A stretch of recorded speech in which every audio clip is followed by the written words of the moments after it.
Vamos a referirnos en esta sesión a un asunto absolutamente clave en los estudios universitarios. Hago referencia aquí a una entrevista que se ha publicado recientemente en el diario El Español a un colega, un catedrático de la Universidad de Sevilla en el ámbito de la filología inglesa, de las lenguas y de las literaturas inglesas, en líneas generales, catedrático de un departamento de filología inglesa tradicionalmente, y lo identificaríamos con la filología inglesa. Me refiero al profesor Ramón Espejo. Leo esta entrevista en El Español y me parece que este colega, este profesor de la Universidad de Sevilla, este catedrático, acierta plenamente en todas las declaraciones que hace. No voy a referirme aquí al contenido emocional de esas declaraciones, sino al contenido estrictamente académico y también científico, desde el punto de vista de la importancia que en la sociología de la educación y en el análisis científico de lo que es la educación universitaria de hoy y en otros niveles también, tienen estas declaraciones y estas afirmaciones. Firma el reportaje Nicolás Alba y me parece, indudablemente, que sus preguntas y también las preguntas del periodista y las respuestas del entrevistado, son de una importancia que no pueden ignorarse. No es posible ignorar lo que aquí se plantea. Por esa razón quiero dedicar una interpretación lo más atenta posible a este tipo de cuestiones. El titular recoge una de las frases, una de las declaraciones del entrevistado y dice así: el analfabetismo ha llegado a la universidad. En mi facultad hay quien no sabe leer ni escribir, denuncia el catedrático Ramón Espejo. A mi juicio tiene razón, no solo en su facultad, sino en muchas otras facultades. Lo que se exige como saber leer y escribir correctamente es algo que la mayor parte del alumnado, e incluso hablamos del alumnado de letras, no es capaz de alcanzar. No se trata aquí de plantear un reproche, ni de echar una bronca a la gente porque no sean capaces de leer o de escribir. Todos cometemos errores, todos podemos cometer faltas de ortografía, erratas, de acuerdo. Pero hay una gran diferencia en cometer un error o cometer una falta de ortografía, como en cometer un cálculo al hacer una suma y no saber sumar o no saber leer y escribir. Son cuestiones verdaderamente diferentes. Lo que este colega Ramón Espejo advierte y señala aquí con toda pertinencia y con toda legitimidad es un problema muy grave que no se limita exclusivamente a las facultades de letras o a las instituciones universitarias. El problema es tan grave que año tras año, promoción tras promoción, la universidad vierte al mercado académico grupos de personas con graduación, con titulación, con lo que antes llamarían licenciatura, que no tienen nivel suficiente para enfrentarse ni al mercado laboral ni a lo que la realidad les exige para abrirse camino en la vida. Es decir, que no por primera vez en la historia, porque esto no es inédito, no es insólito, lo que es insólito es que se produzcan grandes cantidades, en cantidades masivas. No es insólito que la universidad prepare a la gente por debajo de las exigencias de lo que la realidad requiere, pero sí es insólito que lo haga de forma masiva y de forma tan impune como actualmente ocurre. Claro, entre otras frases que señala este señor, este colega, este catedrático de filología inglesa, figuran las siguientes. Antes, los profesores tardábamos años en notar el declive académico, en torno a una generación. Ahora lo notamos de un año para otro. Tiene razón. Yo advierto que durante mi trayectoria académica, que ya pasa de 3 décadas, llevo más de 30 años dando clase en diferentes universidades, fundamentalmente en una en concreto, pero he dado clase en varias, al mismo tiempo que daba clase en una. He constatado que ha habido un fuerte bajón en el año académico 98-99, en lo que fueron los años 1998-99 se produjo un bajón académico muy fuerte, y el bajón académico más fuerte lo percibí, más fuerte, sin precedentes en todos los años que llevo impartiendo docencia universitaria, lo percibí en el curso académico 2014-2015.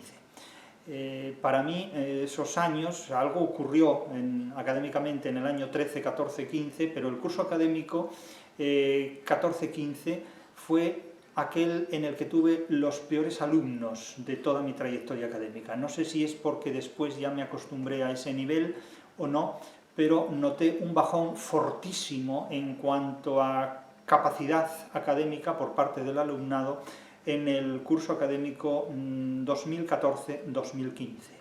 Ahí me encontré realmente con el peor nivel de todos los hasta entonces conocidos en la historia de mi actividad docente.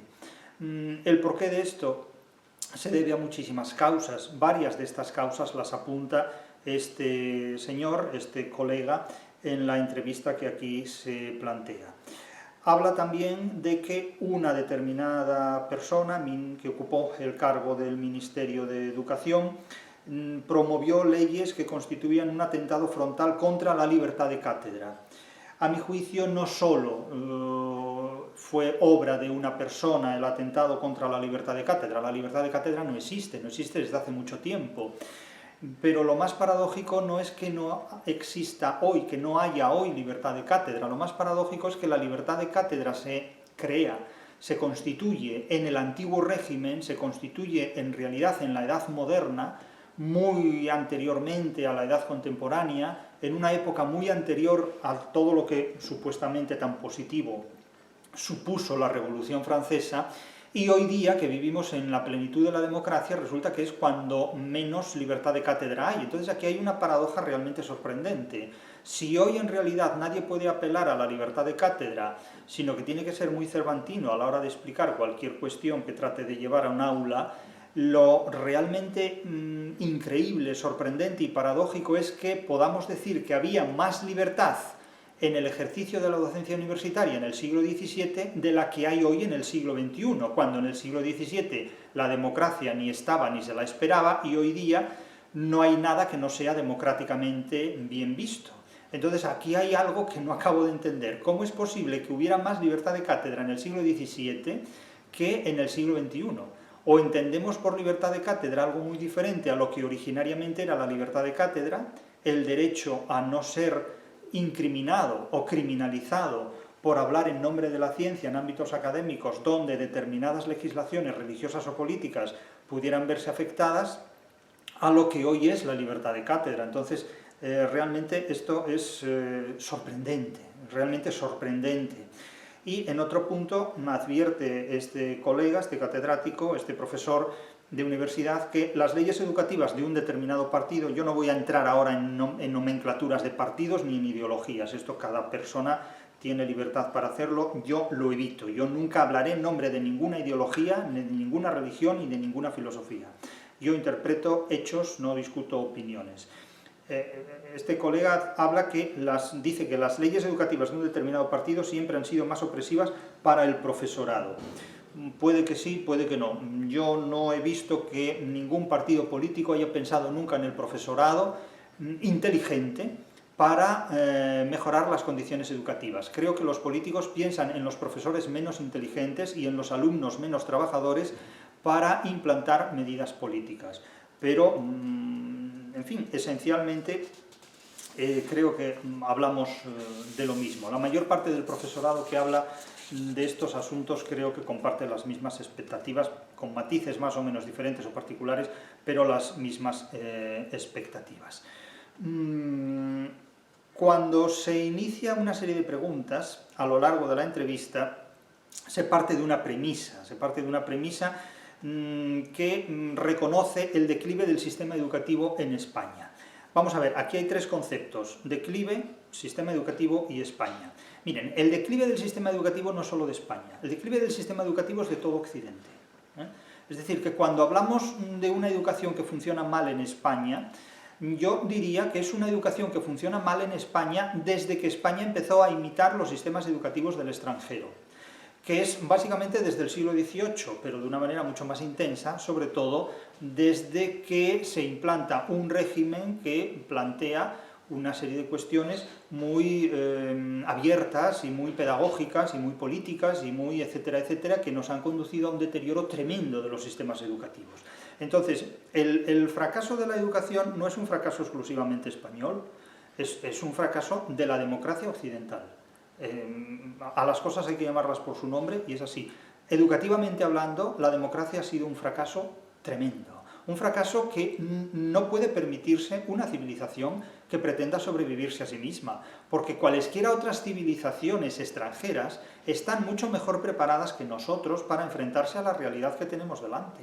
Entonces, si narcisistamente, y la democracia es muy narcisista, está encantada de conocerse a sí misma, y educativamente cree que es el non plus ultra y el no va más de la realidad, está muy equivocada, porque realmente cualesquiera otras civilizaciones no democráticas se enfrentan a la realidad con estrategias mucho más competentes que nosotros. Y esto es un gran peligro que pone en riesgo la perdurabilidad de la democracia, porque realmente, como hemos dicho ya hace muchos años, el fracaso de la educación es el fracaso de la democracia. Y no querer asumir esta realidad pone en riesgo la supervivencia de nuestra sociedad como sociedad democrática. El declive, insisto, del sistema educativo no es exclusivamente español, es democrático y es occidental. China no tiene este problema, tiene otros problemas, pero no este. Entonces, claro, la razón de ser de esta entrevista y de este planteamiento es la publicación del libro El laberinto educativo y el aprendizaje fake, de la editorial Brief, que ha publicado este señor, Ramón Espejo. Y como consecuencia de esto se le plantea esta entrevista que, ya les digo, no tiene desperdicio. Aquí vamos, no vamos a planchar la entrevista, evidentemente, pero sí vamos a pronunciarnos, vamos a interpretar críticamente algunos de los aspectos que se plantean en esta entrevista y en este libro.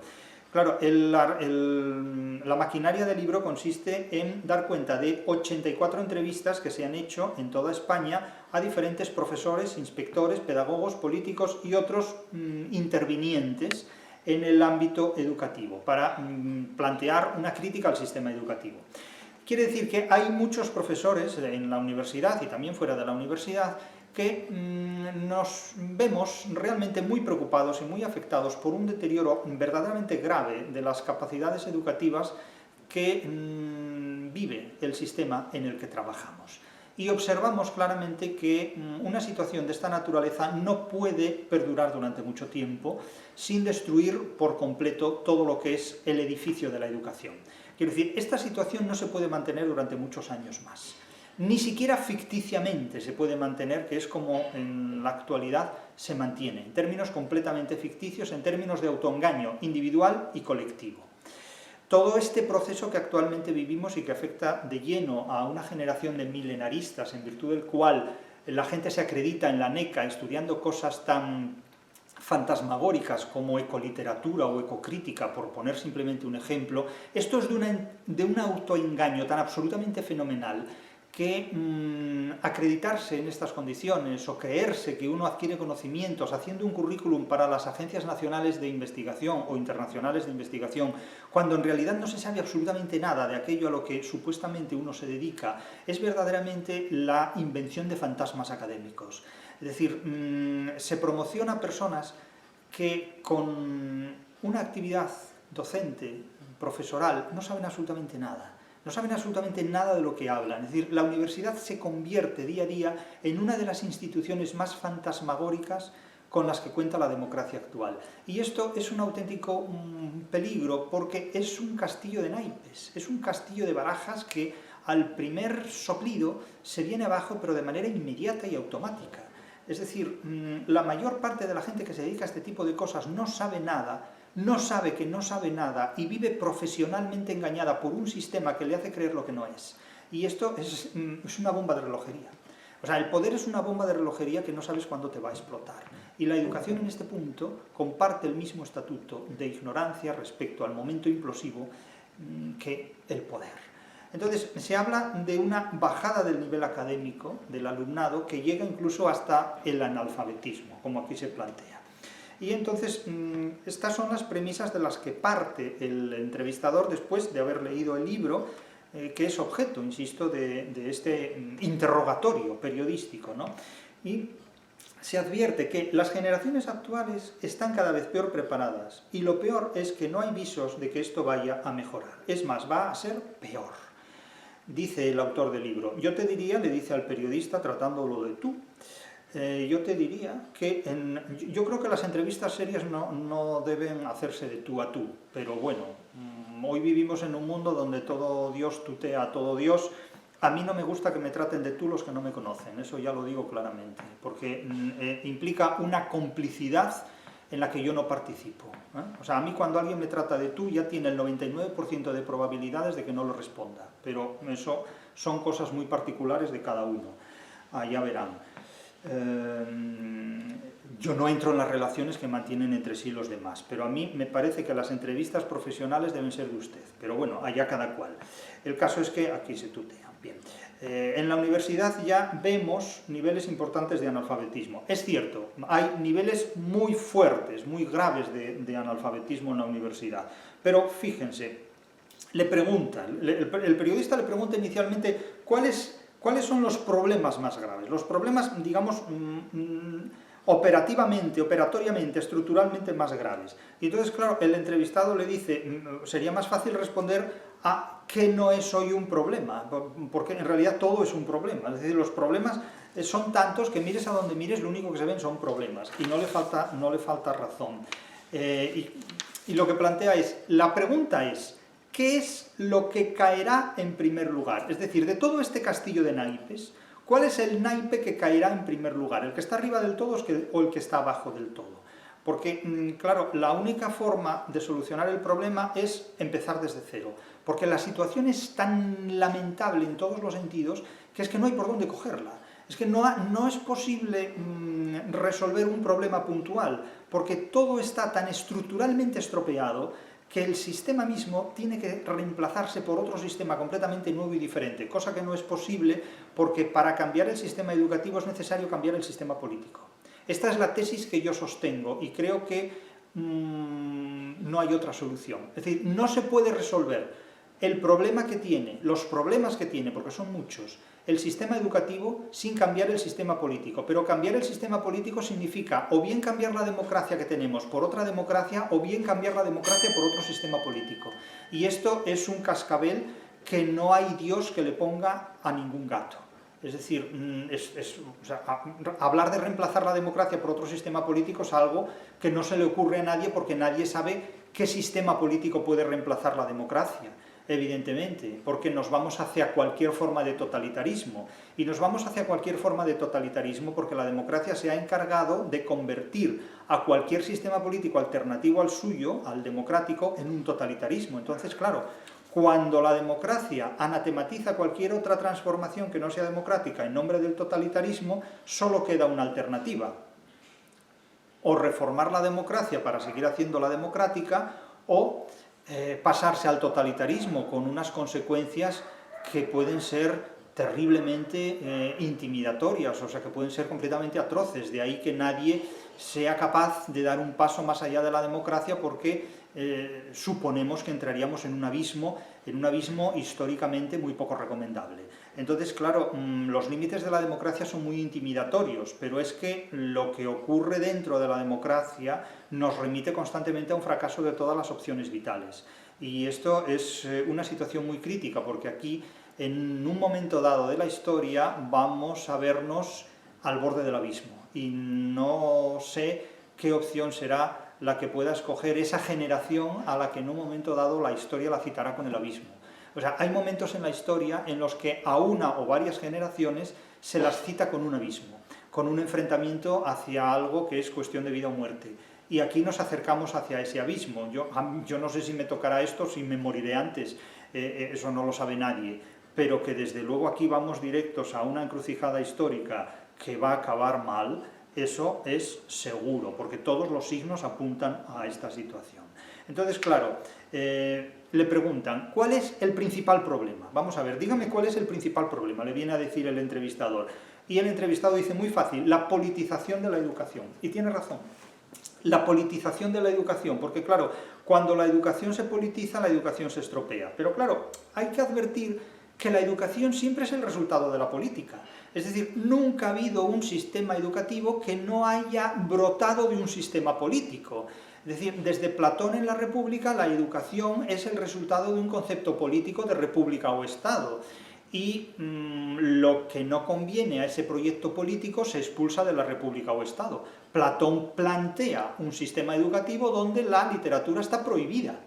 Y todo el mundo habla de Platón como un filósofo maravilloso, se dice que la filosofía nos libera, se dice que la filosofía nos da la libertad, se dice que la filosofía se suprime de los planes de estudio porque como la filosofía proporciona inteligencia y libertad a la gente y los políticos no quieren libertad ni inteligencia en la gente, por eso suprimen la filosofía. Claro, era para decirles, oiga, pues ustedes están defendiendo una materia, la filosofía, que nace con un señor que dice que hay que suprimir la literatura, porque la literatura es perniciosa para la educación de la gente joven.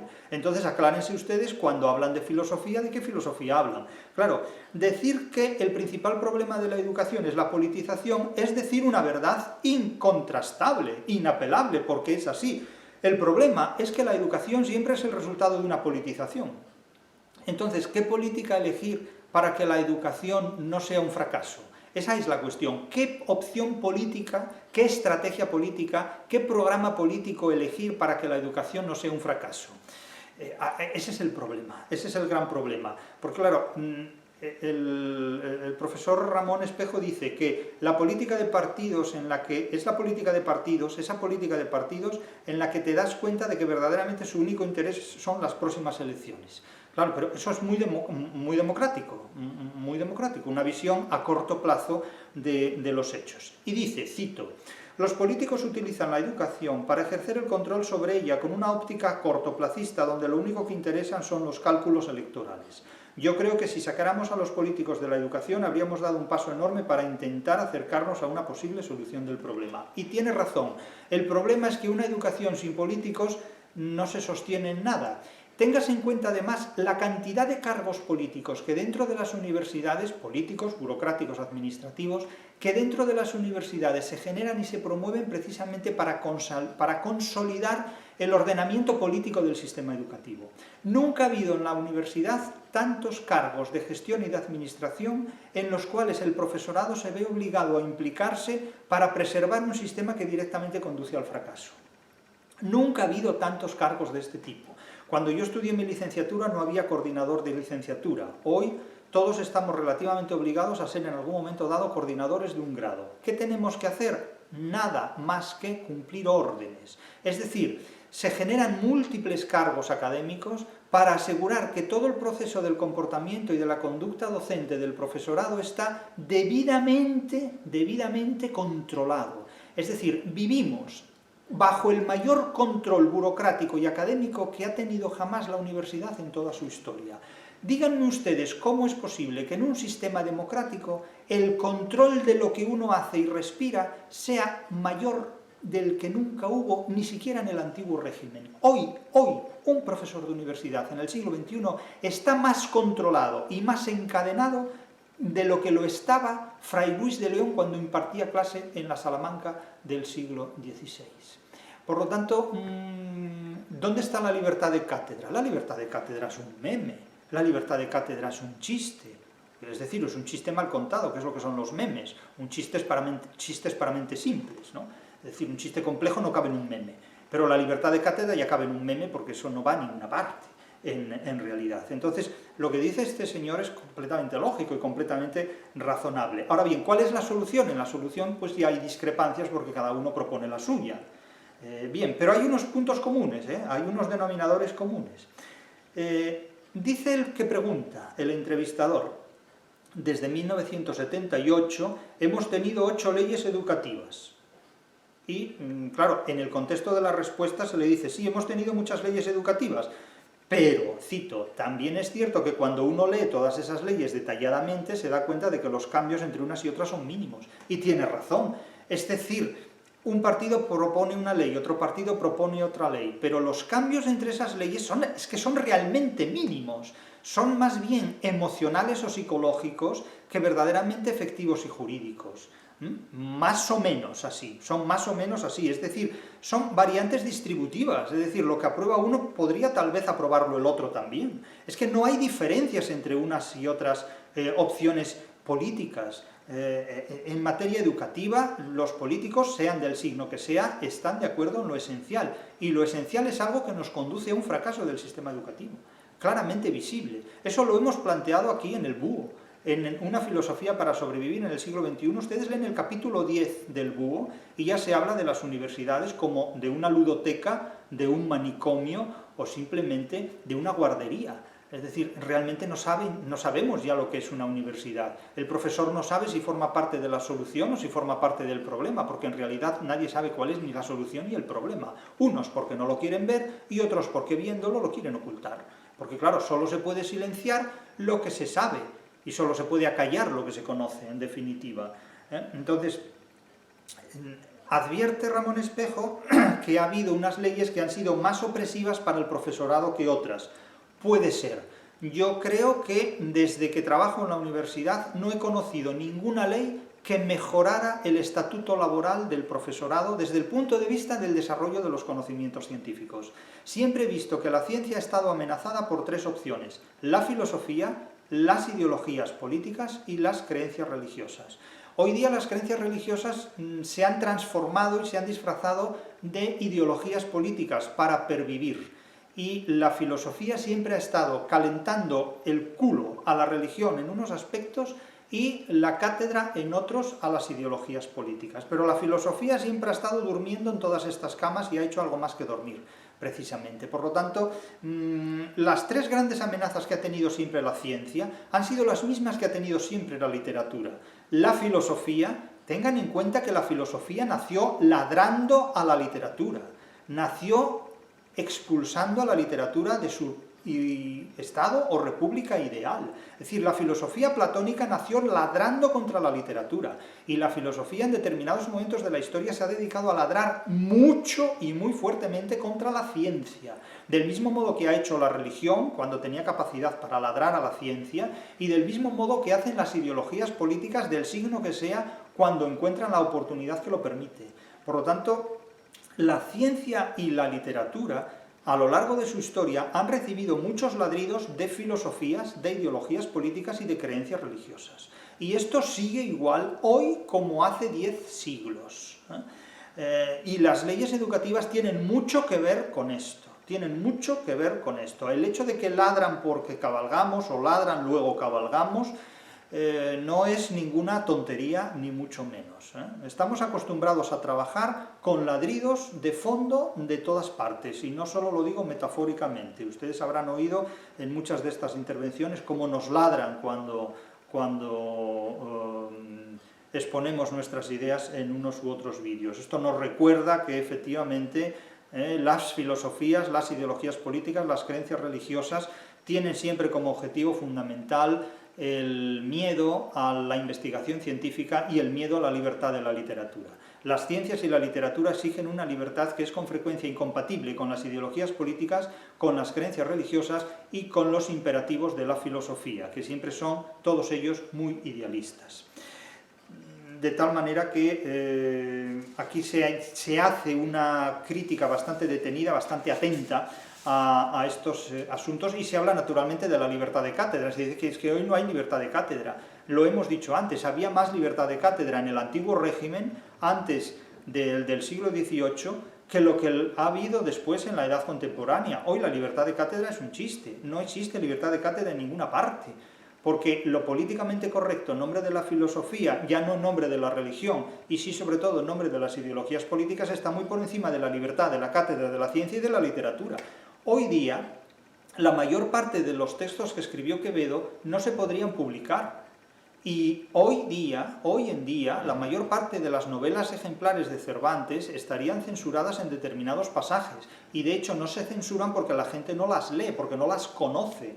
Muchas páginas de La Gitanilla hoy día no se podrían publicar. Muchas páginas de Las dos doncellas o del licenciado Vidriera hoy día no se podrían publicar. Y si se pueden publicar es porque la gente no las lee. Y si las lee, la mayor parte de los censores no las conocen, porque la literatura es capaz de sortear el racionalismo del censor desde el momento en que el racionalismo del genio literario es muy superior a las limitaciones que tiene el racionalismo del que censura, del que trata de amputar los textos literarios. Cervantes tiene muchísimas vueltas y puede torear perfectamente la censura de cualquier individuo que trate de inquirir limitaciones en el racionalismo de la literatura cervantina. Pero eso no son capaces de hacerlo todos los autores, por eso la mayor parte de los autores escriben novelas que son completamente inofensivas, y por esa razón reciben premios y galardones. Evidentemente el poder nunca va a premiar a alguien que lo critique, el poder nunca daría a Cervantes el premio Cervantes, que lleva su nombre, el poder se lo daría a Avellaneda.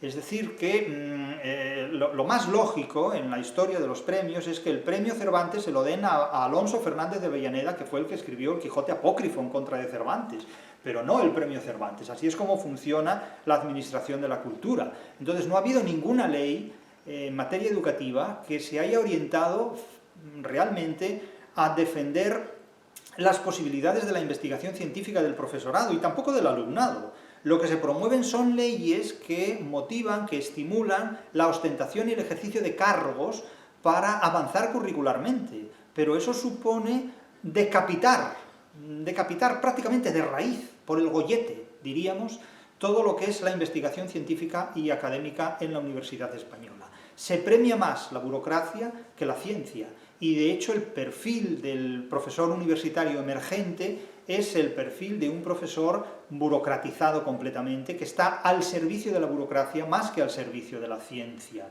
Y el resultado de ello es que el deterioro de la investigación científica, académica y universitariamente es absolutamente galopante. ¿Cómo resolver esta cuestión? Llevando una doble vida, que fue lo que yo he hecho siempre. Yo he hecho un currículum para la administración pública y una obra para la ciencia. He escrito una obra como La crítica de la razón literaria, que no tiene ningún valor desde el punto de vista del reconocimiento de sexenios. A mí jamás se me ha ocurrido presentar La crítica de la razón literaria a un sexenio, porque me dirían que eso no vale para nada. Para el sexenio he presentado cosas que científicamente no valen para nada, pero que me otorgaron todos los sexenios que he necesitado, ya no necesito más. Y así es como se ha funcionado, es decir, hablarle en vulgo, porque como así lo quiere el vulgo, pues ya está. Es decir, como decía Lope de Vega, escribo por el arte que inventaron los que el vulgar aplauso pretendieron. Pues como las paga el vulgo es justo hablarle en necio para darle gusto. ¿Qué quieren que les diga? ¿Quieren que obtengamos sexenios? Pues preparamos el sexenio para que nos lo den. Ahora bien, a mí, ustedes no me van a privar, el sistema no me va a privar de hacer una investigación científica en la que yo crea convictamente y que me parezca verdaderamente coherente. Y por eso escribí La crítica de la razón literaria, pero soy consciente de que una obra como La crítica de la razón literaria, donde verdaderamente se construye una teoría de la literatura original y diferente, no tiene ningún valor desde el punto de vista del reconocimiento de sexenios y de la investigación. Eso lo sabemos. Por esa razón he llevado una doble vida académica, la que cumple con las exigencias de un sistema políticamente correcto y la que cumple con las exigencias de la ciencia. Es decir, he sido Galileo y he sido el cardenal Belarmino, las dos cosas, porque si no, no habría llegado, pues imagino como este colega mío y como tantos otros, a una cátedra. Lo bueno de la cátedra es que una vez conseguida uno puede despreciarla, pero solo se puede despreciar aquello que previamente se ha conseguido. Y en este punto cito a Antonio Gala, que es un autor muy discretamente polémico, muy polémicamente discreto. Antonio Gala tenía una frase que decía que era una obviedad, es una obviedad, pero bueno, no por obvia es desautorizable. Gala decía que el éxito solo podía despreciarse después de haber sido conseguido. Yo no sé si la cátedra es un éxito o no, pero sé que solo se puede despreciar después de haberla conseguido. Y creo que solo por esa razón, por la razón de despreciarla una vez conseguida, quise demostrar que era posible obtenerla. Nada más que eso. Pero vamos, eso es una cuestión que realmente resulta indiferente.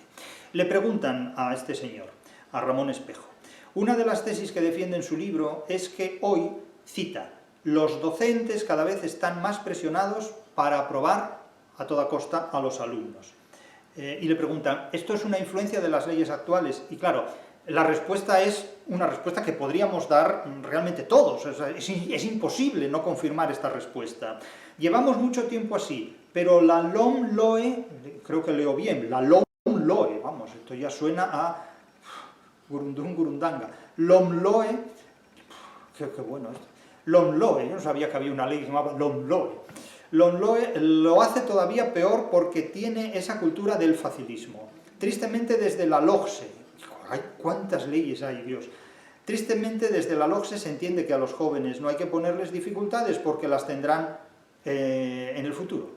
Además, ahora lo que hay que hacer es enseñarles a controlar sus emociones y que sean felices y no proporcionarles presión. Es la cultura de la LOGSE. Bueno, pero esto no es una universidad, eso es una terapia de grupo.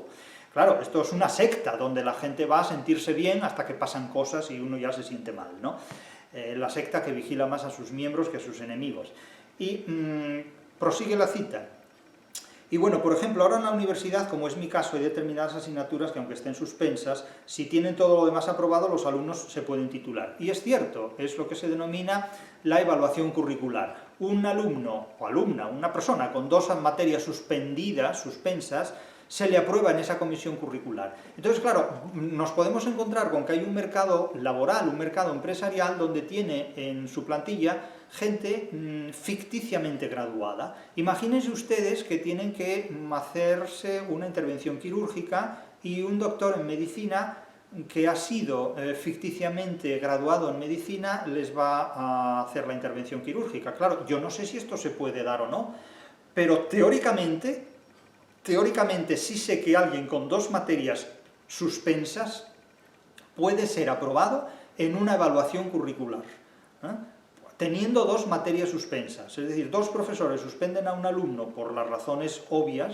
no conoce suficientemente la materia, pero después este alumno puede acudir a una evaluación curricular en virtud de la cual se le concede por votos en una comisión en la que también participan alumnos, que está aprobado por arte de votos, aprobado democráticamente, pero no académicamente, no científicamente, hasta que después jurídicamente se reconoce esa aprobación y alguien se gradúa con 2 materias suspensas que automáticamente se aprueban. Y esto no se sabe nada de ello porque no consta en el currículum, aparece así. Esto supone desmentir al trabajo de 2 profesores.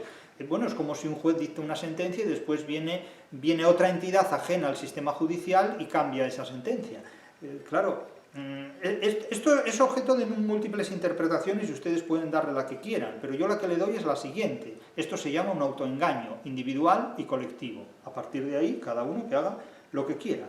Hay una presión, advierte Ramón Espejo, en la que ya no solamente quieren que se les apruebe a todos los alumnos, sino que provoca que un suspenso no sirva absolutamente para nada, porque se invalida, automáticamente se convierte en un aprobado en determinados contextos.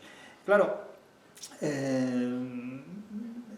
consecuencia, y tengo que citar las palabras de Ramón Espejo porque son insustituibles. Esta cultura está instalada y es lo que lleva, como yo digo en el libro que acaba de escribir este señor, el aprendizaje fake, es decir, el aprendizaje en falso, en el que el alumno no sabe de un tema, de una asignatura, y se le acaba aprobando por los mecanismos que hay para hacerlo.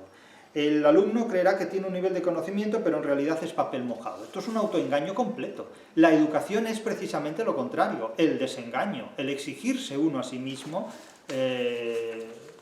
enfrentarse a la realidad con conocimiento de causa. Ustedes imagínense que se proponen tocar el concierto número 2 para piano solista con orquesta de Chopin, y tocan una chapuza, y se rodean de gente que les aplaude y que les dice que lo ha tocado muy bien, que lo ha hecho maravillosamente. Bueno, pues ustedes viven en el autoengaño con su propia complacencia. Eso es ridículo, eso es grotesco completamente, pero es que dan para protagonizar una comedia de Molière, completamente. ¿Cree que esta generación está más preparada que las anteriores? Las últimas generaciones que hemos visto pasar por las aulas son generaciones cuyo nivel de conocimiento de la realidad y cuyo nivel académico ha ido progresivamente deteriorándose. Aquí es muy suave en la respuesta. En este sentido, antes los profesores tardábamos años en notar el declive académico, hoy lo notamos de un año para otro. Y tiene razón. Dice, notas que su nivel de conocimiento es ínfimo y que no saben prácticamente nada. Llegan a la universidad sin ningún conocimiento y sin ninguna destreza tampoco. Yo en un momento dado incluso albergaba la estúpida esperanza de que esa reducción de conocimiento se compensaría de alguna manera con un nivel de competencias superiores, pero no, ha sido un espejismo. Es decir, ni conocimientos, ni competencias, ni actitudes, ni nada de nada. La generación que nos llega a las aulas ya es la nada absoluta, pero todavía hay gente que sigue insistiendo que estas son las generaciones mejor preparadas de la historia. La realidad confieso que no me deja tampoco mentir, porque pienso lo mismo que dice este señor, y lo pienso con razones muy bien fundadas. Conclusión. Yo diría, dice este señor, que en la universidad ya vivimos niveles importantes de analfabetismo. Hace tiempo que también Roca Barea lo advirtió. Y es cierto, es un secreto a voces. Hay alumnos que ya no saben escribir, que ya no entienden lo que leen. No voy a decir que sea el 100%, evidentemente. Pero esos niveles de analfabetismo funcional son cada vez mayores. Pero, miren, yo les pongo un soneto de Quevedo, y no son capaces de leerlo sin tropezar 14 veces, una por verso. Y así estamos. Y luego, en fin, es un secreto a voces. Leo esta otra cita que es muy importante. Esto que digo, dice Ramón Espejo, sobre la educación, lo digo desde dentro. Todos los que estamos dentro de la universidad, o dentro del sistema educativo en general, lo sabemos, pero muy poca gente se atreve a decirlo en público. Es un secreto a voces. Si preguntaras a otros docentes sin pedirles la identidad, estoy seguro de que el 90% comparte esta percepción. Sí, es cierto, pero ese 90% después, cuando está en una evaluación curricular, vota por aprobar al alumno. Entonces, claro, aquí hay una complicidad muy indefinida, aquí hay una traición de uno mismo ante sí mismo, porque según la circunstancia en la que estamos, actuamos de una manera o de otra. Los ministros no dan clase, los políticos no dan clase, quienes dan las clases son los profesores, y sin la complicidad explícita del profesorado, este sistema no se podría imponer de la forma en que se ha impuesto, porque en realidad todo va en contra del sistema. No hace muchos años un profesor ya jubilado me decía: si formo parte de un tribunal, de una comisión, de un tribunal que juzga los trabajos de fin de grado, y planteo una serie de objeciones, mis objeciones no van a ninguna parte, porque si me tomo en serio las faltas de ortografía del alumnado, no puedo aprobar a ninguno de los trabajos de fin de grado que se presentan. Para evitar estas faltas de ortografía, el profesor que dirige el trabajo de fin de grado acaba por redactar el trabajo de fin de grado, como se les acaba por redactar las tesis doctorales a muchos doctorandos para evitar su fracaso en el tribunal. De tal manera que, como curricularmente computa para el profesor la dirección de tesis doctorales, el profesor acaba dirigiendo la tesis doctoral de tal manera que la dirección se convierte en una redacción de la tesis doctoral, para que de esta manera el director de tesis pueda tener, digamos, curricularmente tesis doctorales dirigidas en su haber curricular. De forma que les acabamos haciendo la tesis doctoral a los doctorandos. Y estos lo consideran como normal y natural, que les hagan las tesis doctorales. Y bueno, es una situación completamente, es un mundo al revés. Entonces la pregunta, ya para ir concluyendo, es, bueno, ¿y qué soluciones propone? Y después de reconocer que prácticamente esto no tiene solución, dice: habría que apartar de la enseñanza a tres colectivos. En primer lugar, a los políticos. Bien, pero apartar a los políticos de la enseñanza es que supone suprimir la democracia. Pues no se puede apartar a los políticos de la educación, porque eso supone suprimir la democracia. ¿Cómo hacemos una educación al margen de la política? Eso es realmente imposible. O sea, se puede limitar la intervención política, pero es que los políticos quieren controlarlo absolutamente todo, porque las élites políticas quieren controlar absolutamente el pueblo, y esta es una herencia de la Ilustración, de esa Ilustración de la que tanto y también se habla en todos los medios, ¿no?, que ha sido tan perniciosa en realidad. Entonces, uno de los grandes errores de la élite política es que cree que puede controlar al pueblo, como es también uno de los grandes errores de los sátrapas, de los dictadores, de los totalitarios, que pueden controlar al pueblo. Al pueblo no se le controla fácilmente, y cuando mayor es el control que se ejerce sobre él, mayor es la virulencia con la que el pueblo responde, y estamos en ese plan, estamos en un tira más que en una floja, y esto acabará mal completamente. Entonces, apartar a los políticos no es posible en una democracia, porque en una democracia todo el mundo tiene derecho a la intervención, y sobre todo los políticos, que son los que diseñan las reglas del juego. Entonces, yo estoy de acuerdo con que apartar a los políticos sería lo mejor, pero es que esto es imposible. Pero si apartamos a los políticos nos quitan la financiación universitaria.